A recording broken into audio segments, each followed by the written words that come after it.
rhythm section stars Blake Lively, Jude Law, and Sterling K. Brown. And what's it about? Pretty simple. Blake Lively's family was murdered in a terrorist attack in the European area of the world, and she wants to go after the terrorists because she was fine doing. She really wasn't fine. Let's be honest. Drug, prostitution, but then a freelance reporter comes to her, says the bomb maker is in London, walking around, and the CIA and MI6 know about it, but they won't do anything about it. So she wants to take matters in her own hands and find Jude Law and Sterling K. Brown to figure out how to murder these terrorists.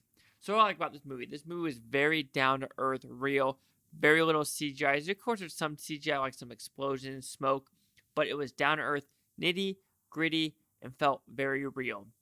Nothing about it was superficial. It was very believable of the fight scenes, the car chases, the explosions. Like the bus explosion was very real of what would happen if it was not a huge golfing fire bomb. It was just a big explosion. Then the fire was very centralized in the bus. The acting was great. It was very believable of Blake Lively being a distressed person with the family and then trying to fight her way out of stuff and, having her second chances and not second guessing and everything. And then Jude Law as well, with being kind of the MI6 person who basically knows the in and out of what happens in the world and how, your conscience kind of has to go away. Kind of like in Sicario of like, bad people got to go and I got to do these bad stuff and I just got to live with it for the rest of my life.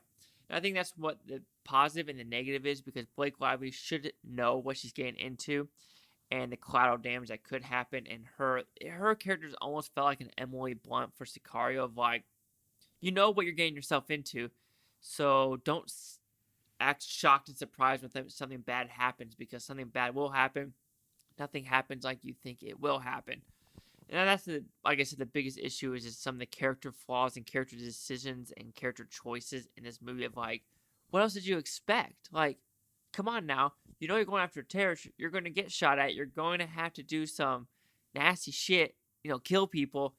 And there are people that will get involved that might not deserve to be killed, but they're in the line of fire. And what sucks, because was your family in the line of fire? Yes. Should they have died? No. So how far are you willing to go?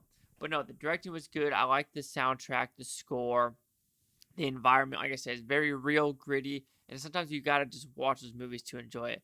But the rhythm section did have its disappointments of like I was expecting more, and I guess just the character choice of Blake Lively. I was like, come on now, come on, come on. So the rhythm section, or is it the rhythm section will receive a 2.5 out of 5 with Futon. It was at 50%. So see the correct news scores it gave the rhythm section. And here's a fun fact: rhythm has no vowels in it, not at all. It's RHYTHM, so absolutely none. Anywho, critics 28% with 139, an audience score of 43% with 765, and here's critic consensus. Blake Lively delivers an impressive lead performance, but the rhythm section plods predictability through a story that could have used some flashier riffs. I'll have to disagree with the flashier riffs. I enjoyed how it was down to earth and not too flashy, and that's what I kind of liked about the movie. But it kind of didn't explain why this U117 character did it, or why, or how, or what's the reasoning behind it. So there wasn't any of that either in the story. That was a faux yawn. I don't know. So, yeah, also the story, I guess you could say, is kind of weak. The same guy that wrote the book, the rhythm section, also wrote the screenplay. And it's kind of like the J.K. Rowling. She's writing the book and the screenplay, and doesn't really connect at all. But hey, so do you get the 28, 43, or 50? Chase out the Blue Futon. Comment, subscribe. But no thanks, Futon. Toby, you Blue Futonians. Thanks for watching and have a great day.